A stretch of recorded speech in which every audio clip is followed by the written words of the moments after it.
Welcome back to Table Talk Reviews. In this video, I'm going to be taking a look at a game you can print and play right after watching this video. That is Sky Towers, a game for 1 to 4 players designed by Charles Ward of Ex1st Games. Let's take a look at how to play and then I'll tell you what I think. In Sky Towers, players will be constructing their own tower, trying to get the values to add to 21.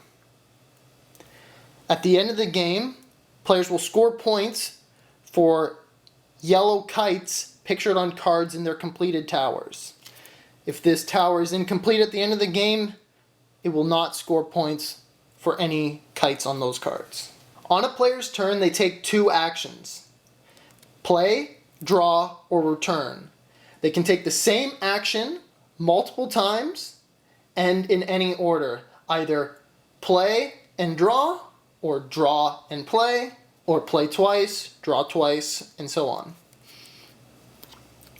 Drawing a card is simple. You take the top card of the deck and add it to your hand. The return action allows you to take all the cards in an incomplete tower and add them back to your hand. To play a card, you must follow the following restrictions. You cannot play a card that would increase the value above 21. For example, my tower now has a value of 23. I can't play this card into this tower. Additionally, you cannot play the card of the same value showing at the top of your opponent's towers on your left and on your right. So if your opponents are showing a 3 and a 4, I can't play a 3 and a 4.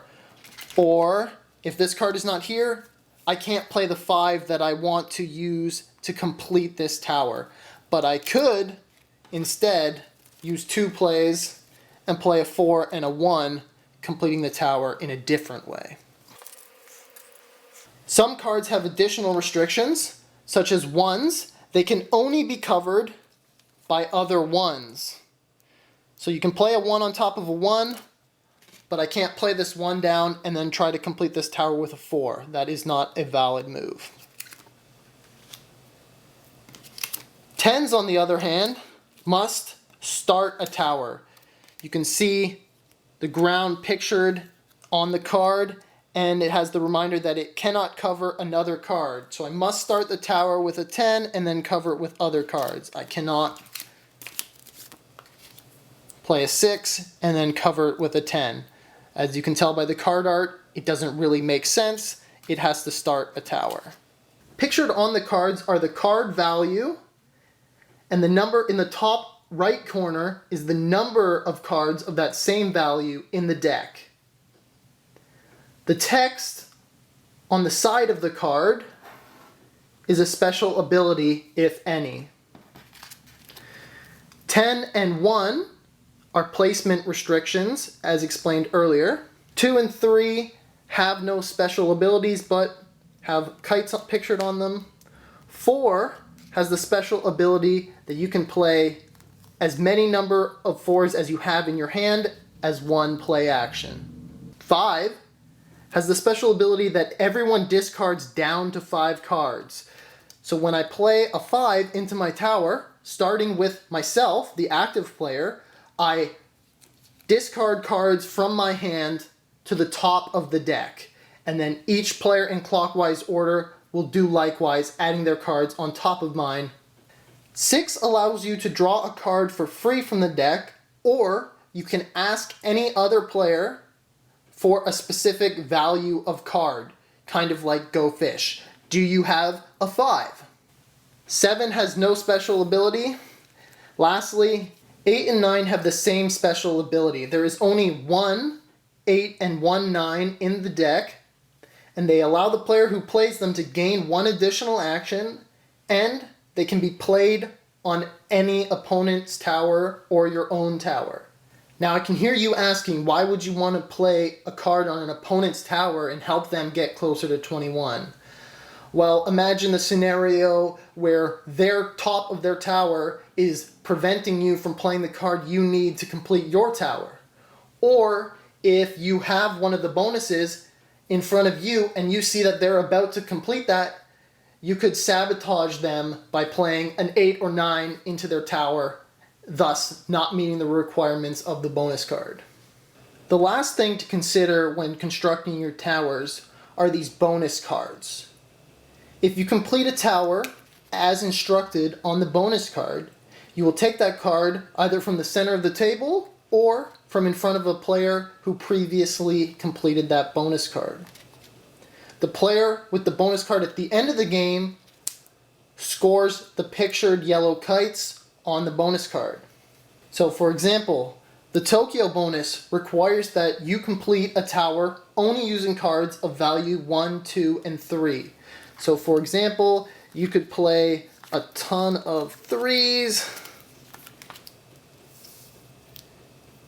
and close that tower out with a 2 and a 1. And if you keep this bonus card, you will score 3 additional points. This is my personal favorite bonus, as every single card you use to complete your tower has points on it. Whereas the Vegas bonus only requires 3 7s. However, your completed tower scores you no points, but you get 5 points from the Vegas bonus card if you can keep it until the end of the game. The star bonus requires that you complete a tower in the exact order of 6 to 1 in decreasing value.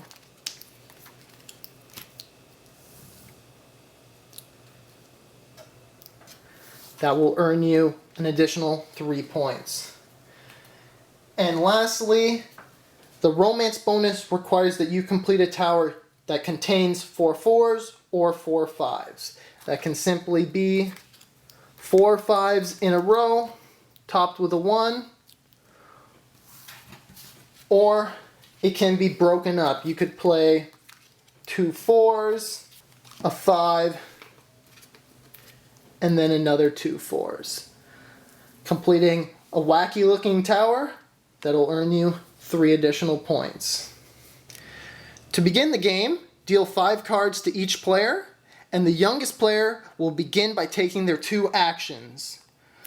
Once all the cards have been drawn, the player who draws the last card completes their turn, and then all players take one final turn where they get 3 actions instead of 2.